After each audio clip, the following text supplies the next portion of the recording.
ہم مکلف ہیں، number 1۔ Number 2، آج ہمارے پاس کوئی معصوم نہیں ہے کہ ہم ڈائریکٹ اسے پوچھ سکیں، یہ نمبر 2۔ نمبر 3، لیکن وہ رسول بندوبست کر کے گیا ہے، خدا کی کتاب دے کے گیا، اپنی سنت دے کے گیا، اور اپنے ساتھ 13 معصوموں کی سنت دے کے گیا۔ نمبر 4، اب اگر ہم اس کتاب کو براہ راست سمجھ سکتے ہیں، اس کی سنت کو براہ راست سمجھ سکتے ہیں، معصومین کی سنت کو براہ راست سمجھ سکتے ہیں، تو ہم بینی و بین اللہ اسے سمجھیں اور جو حکم اس میں سے نکالے وہی ہمارے حق میں اللہ کا حکم ہوگا۔ تو اب وہ لوگ جو واقعاً حدیث سمجھتے ہیں، سنت سمجھتے ہیں، کتاب خدا کو سمجھتے ہیں، قرآن کی ساری تفسیروں سے آگاہ ہیں، طریقہ استنباط سے واقف ہیں، ان کا فریضہ شرعی ہے کہ وہ اس عہد میں جب معصوم سامنے موجود نہیں ہے کہ ڈائریکٹ اس میں سے نکالے اور نکالنے کے بعد اس پہ عمل کرے۔ تو مجتہد تو چھوٹ گیا کہ اسے کتاب دیکھی، سنت دیکھی، اور دیکھنے کے بعد رزلٹ نکالا، اور رزلٹ نکالنے کے بعد اس نے عمل کر لیا۔ آپ کیا کریں اور میں کیا کروں مثلا؟ بھائی اب پبلک کیا کرے، ہے نا؟ تو اب پبلک کو پھر واپس چلنا پڑے گا ان معصوموں کی بارگاہ میں کہ ان سے انڈیکیشن ملے اور ان سے ڈائریکشن ملے۔ تو میں یہ عرض کر رہا تھا کہ بھائی 4 ہیں نواب ارباز جو کہلاتے ہیں، 4۔ ان 4 کے آخری ہیں علی ابن محمد سیمری، سن 329 ہجری میں ان کا انتقال ہوا۔ انہوں نے خط لکھا امام کے نام، خط کا جواب آیا، وہ ٹیکسٹ، وہ جواب آج تک بہار الانوار میں، کافی میں اور دوسری جگہوں پہ موجود ہے۔ پہلے تو سوالات کے جوابات دیے امام نے، اور اس کے بعد کہا کہ اے علی ابن محمد سیمری، 1 ہفتے کے اندر تم اس دنیا سے اٹھ جاؤ گے اور تمہارا انتقال ہو جائے گا، اور میں غیبت کبریٰ میں چلا جاؤں گا۔ فمن ادعى الرؤيا فهو كذاب مفتر۔ اور اب جو غیبت کبریٰ میں گیا تو کوئی شخص اگر میری رویت کا دعویٰ کرے، میرے مشاہدے کا، میری رویت یعنی میرا دیکھنا، اس کا دعویٰ کرے، ادعا کرے، یعنی نیابت کا ادعا کرے، تو وہ کذاب ہے اور جھوٹا ہے۔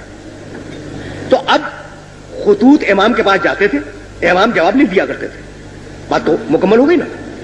اب میں جا رہا ہوں، یہ خطوط والا کانٹیکٹ ختم ہو گیا، تو وہ عمل حوادث الواقعہ فرجعوا الی روات احادیثنا۔ دیکھو قیامت تک آنے والے جتنے بھی مسائل ہیں ان میں ہمارے راویان حدیث کی طرف رجوع کرنا، جو لوگ ہماری حدیثوں کی روایت کرتے ہیں ان کی طرف رجوع کرنا۔ یہ نہیں کہا کہ اپنی عقل سے مسئلے حل کر لینا، عقلی گدے لڑاتے رہنا اور جو الٹا سیدھا سمجھ میں آ جائے اس پہ عمل کر لینا، نہیں۔ ہم حدیثیں دے کے جا رہے ہیں، ہم اپنے اقوال دے کے جا رہے ہیں، ہم قرآن مجید کی تشریح دے کے جا رہے ہیں۔ تو قیامت عمل حوادث الواقعہ، قیامت تک آنے والے جتنے بھی تمہارے مسائل ہیں تمہارے، ان سب میں کس کی طرف رجوع کرو؟ ہماری حدیثوں کی روایت کرنے والوں کی طرف رجوع کرو۔ تو یہ جو ہمارے یہاں ایک کیٹیگری بنی ہے جنہیں ہم مجتہدین کہتے ہیں، یہ در حقیقت معصومین کی حدیثوں کے راوی ہیں۔ یہ فقہ سمجھتے ہیں، اصول فقہ سمجھتے ہیں، طریقہ استنباط سے واقف ہیں، صحیح حدیث کو سمجھتے ہیں، غلط حدیث کو سمجھتے ہیں، کون سی تقیہ میں بیان کی گئی، کون سی تقیہ میں نہیں بیان کی گئی، ان ساری چیزوں کو سمجھتے ہیں۔ اور کرائیٹیریا وہی ہے کہ بھائی ہم مکلف ہیں، معصوم ہمارے سامنے نہیں ہے، کتاب پوری طرح واضح نہیں ہے، تو اب جو بھی رسول ہمیں دے کے گیا ہے اس سے جو ہم استنباط کریں گے اور جو ہم اخذ کریں گے، اس اخذ و استنباط کو ہم اپنے لیے حجت قرار دیں گے۔ تو ان کے لیے تو حجت ہو گیا، لیکن 12ویں نے غیبت کبریٰ میں جاتے جاتے پوری انسانیت کو اور اپنے پورے چاہنے والوں کو یہ حکم دیا کہ تم اگر کسی مسئلے میں پھنس جاؤ اور تمہاری اگر کوئی پرابلم ہو تو تم ہماری حدیث کے راویوں کی طرف رجوع کرو۔ اب اس راوی حدیث کو آپ چاہے مفتی کہہ لیں، چاہے مرجع کہہ لیں، چاہے مجتہد کہہ لیں، چاہے کچھ اور کہہ لیں، حکم امام یہ ہے کہ اگر تم کسی مسئلے میں پھنس جاؤ اور اٹک جاؤ اور تمہیں اس مسئلے کا حل نہ معلوم ہو تو اس کی طرف رجوع کرو۔ اور یہی حکم قرآن تھا کہ فاسألوا اہل الذکر ان کنتم لا تعلمون، اگر تم جاہل ہو تو اہل الذکر سے سوال کرو۔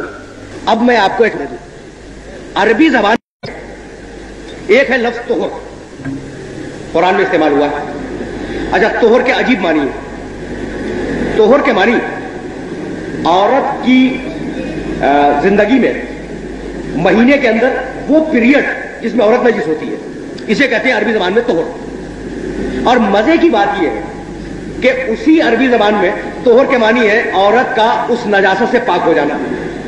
تو ایک ہی لفظ میں نجس ہو جانا بھی مطلب ہے اور ایک ہی لفظ میں پاک ہو جانا بھی مطلب ہے. اب قرآن نے کہا، بھائی بڑی مجبوری ہے کہ میں اس کو واضح کرنے پہ مجبور ہوں. قرآن نے کہا کہ دیکھو عورتوں کے قریب مت جاؤ جب تک کہ وہ طہر میں نہ آ جائے. اب بتائیے کیا مطلب نکالیں گے آپ؟ اچھا قرآن ہے اور تھوڑی دیر کے لیے آپ فرض کریں کہ حدیث ایک بھی نہیں ملتی اس کے اوپر. یہ مقصود یہ بات کر رہا ہوں تاکہ بات واضح ہو جائے. حدیث ایک بھی نہیں ملتی اور آیت رکھی ہوئی ہے کہ عورتوں کے قریب مت جانا حتی یطہرن، جب تک کہ وہ طہر میں نہ آ جائے. اچھا تو اب رزلٹ کیا نکلا؟ ایک تو لفظ قریب آ گیا، ایک قریب جانا پاس بیٹھ جانا، دوسرا قریب وہ جانا جو نکاح کا منشا ہے. تو قریب جانے کے معنی کیا لیں گے آپ؟ پہلا سوال یہ ہو گیا. دوسرا سوال یہ ہو گیا کہ طہر کے معنی کیا لیں گے؟ کہ نجاست ڈسکنٹینیو ہو جائے یہ معنی لیں گے، یا وہ باقاعدہ غسل کر کے طاہر ہو جائے یہ معنی لیں گے. تو ایک چھوٹی سی آیت کے 4 معنی نکل آئے. عورت کے پاس بھی نہ بیٹھو پہلا معنی، عورت سے مقاربت نہ کرو دوسرا معنی، جب تک کہ مینسز ڈسکنٹینیو نہ ہو جائے تیسرا معنی، جب تک کہ وہ غسل نہ کر لے چوتھا معنی. تو ان 4 معنیوں میں سے کیا قسم کھا کے آپ کہہ سکتے ہیں کہ مراد الہی کیا ہے؟ دنیا کا معصوم کے علاوہ دنیا کا کوئی انسان نہیں کر سکتا. تو مجتہد بینہ و بین اللہ یہ طے کرتا ہے کہ ان 4 معنی میں سے شاید مراد الہی یہ ہو. اس شاید کے اوپر وہ فتویٰ دیتا ہے. تو جب اسے یقین ہو جاتا ہے کہ میں اپنی حد تک پورا تفاحص کر چکا، ساری روایتیں دیکھ چکا، قرآن کی جتنی بھی ریلیونٹ آیتیں تھی وہ سب میں نے دیکھ لی، اور میرا ضمیر میرا باطن یہ کہہ رہا ہے کہ بھئی یہ معنی مراد لینے چاہیے، تو اس معنی کو مراد لے لیتا ہے. ہو سکتا ہے کہ اسی کے زمانے میں اور اسی کا ہم اثر کوئی اور مجتہد ہو اور اس کے نزدیک ان 4 معنیوں میں سے کوئی اور معنی اپیل کر جائے اسے، تو یوں فتووں میں اختلاف پیدا ہوتا ہے. اچھا اب اس کی مثال میں اور بھی واضح کر دوں. دیکھیں جناب، آپ ایک بچہ لے کے آئے اور اب تو ماشاءاللہ بہت لوگ بیٹھے ہوئے، بچہ لے کے آئے اور پھر دوست سے کونے میں بیٹھ کے آپ نے بات کرنی شروع کی. بچے نے آپ سے اجازت مانگی کہ آپ تو بات کر رہے ہیں میں کھیلوں. آپ نے کہا کھیلو لیکن اس 4 دیواری کے اندر کھیلنا. باہر گئے تو میں سزا دوں گا.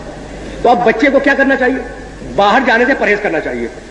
لیکن بچے کے لیے یہ ضروری ہے کہ اس گوشے میں کھیلے اس میں نہ جائے، یا وہاں کھیلے یہاں نہ آئے؟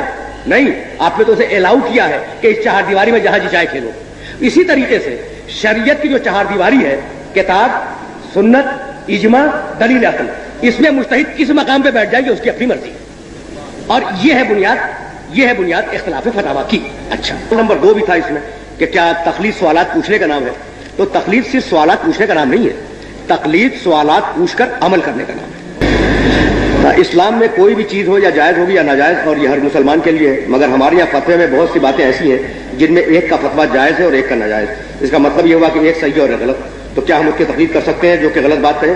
اچھا برادر عزیز، یہ سوال بھی بڑا معقول ہے کہ بھائی اس کی تقلید کیسے کرے کہ جو غلط بات کہے، لیکن آپ نے یہ کیسے طے کر دیا کہ کس کی بات غلط ہے؟ اور میں ابھی اسٹیبلش کر کے یہ گیا ہوں کہ بھائی اس 4 دیواری میں چاروں کونوں کے اوپر وہ لڑکا کھیل سکتا ہے.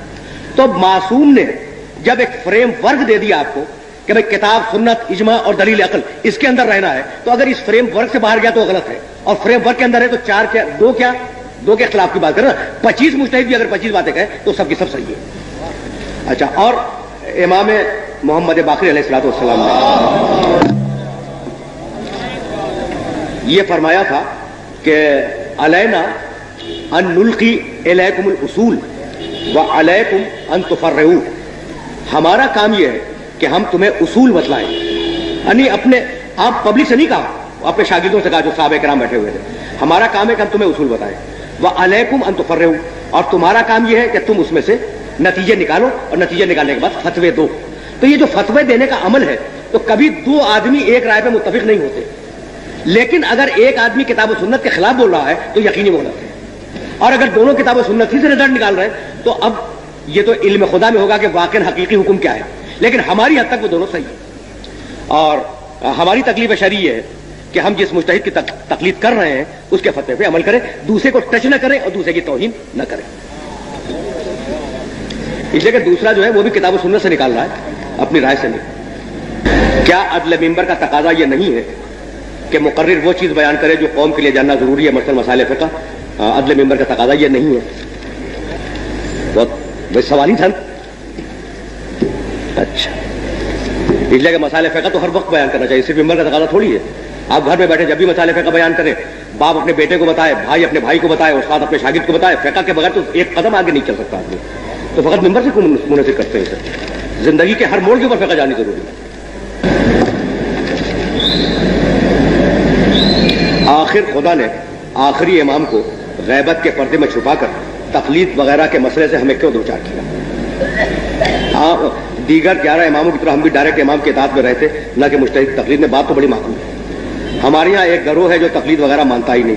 وہ کہتے ہیں کہ قرآن خود پڑھو, خود سمجھو اور عمل کرو. ان کے بارے میں کیا حکم ہے؟ کیا اردو میں کوئی ایسی جامع کتاب ہے جو مجتہد کے فتویٰ کے اختلافات اور دیگر باتوں کے بارے میں تفصیل سے آگاہ کر سکے؟ نام بتا دیجیے. تو برادر عزیز, اردو میں تو کوئی جامع کتاب خود فقہ پہ نہیں ہے, تو فتوے کے اختلافات پہ کیا ہوگی؟ یہ ہماری بدقسمتی ہے کہ ہماری زبان میں ایسی کوئی کتاب نہیں ہے. اور اختلاف فتاویٰ بڑے اونچے درجے کی کتابوں میں ہے, جیسے جواہر الکلام ہے, ہدایت الناظرہ ہے, جو ہماری فقہ کی 40 اور 50 جلدوں کی کتابیں, یہ ان کے اندر ہے. تو اردو میں ایسی کوئی کتاب موجود نہیں ہے. دوسرا سوال یہ ہے کہ ہمارے یہاں ایک گروہ ہے جو تقلید وغیرہ کو مانتا ہی نہیں. وہ کہتے ہیں کہ قرآن خود پڑھو, قرآن خود سمجھو اور عمل کرو. کیا کہنا ہے بھائی؟ قرآن واقعی خود پڑھنا چاہیے, خود سمجھنا چاہیے, عمل بھی کرنا چاہیے. لیکن جیسا کہ میں کہہ رہا تھا آپ سے کہ بھائی کتے کی نجاست کہاں سے معلوم کرے قرآن میں, اور جب نجاست نہیں ملی تو گلے لگا کے بیٹھ جائیے.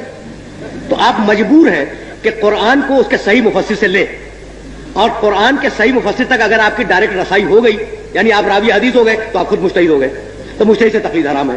اور اگر نہیں ہوئے تو آپ مجبور ہیں اسے سوال کرنے پر. سوال کر لیا تو آپ مقلد ہو گئے. تو تیسری کوئی قسم نہیں ہے, تیسری کوئی قسم نہیں ہے. یعنی اگر آپ ڈائریکٹ قرآن کو سمجھ سکتے ہیں, یہ ترجمہ پڑھ کے نہیں, ترجمے تو ہر مترجم نے اپنے اسٹائل سے ترجمہ کیا ہے. اگر آپ میں اتنی اہلیت ہے کہ ڈائریکٹ قرآن کو سمجھ سکتے ہیں, تو کیا کہنا ہے؟ جب قرآن کو سمجھتے ہیں تو آپ حدیث کو بھی سمجھیں گے, آپ ہو گئے مجتہد, تو آپ پر سے تقلید حرام ہو گئی. لیکن اگر نہیں ہے اتنی صلاحیت, تو پھر مناسب نہیں ہے کہ آپ ترجموں کے اوپر عمل کریں. اگر آپ نے کسی ترجمے پہ عمل کر لیا تو آپ اس مترجم کے مقلد ہو گئے, تو تقلید کے خلاف تو بات پھر بھی نہیں گئی.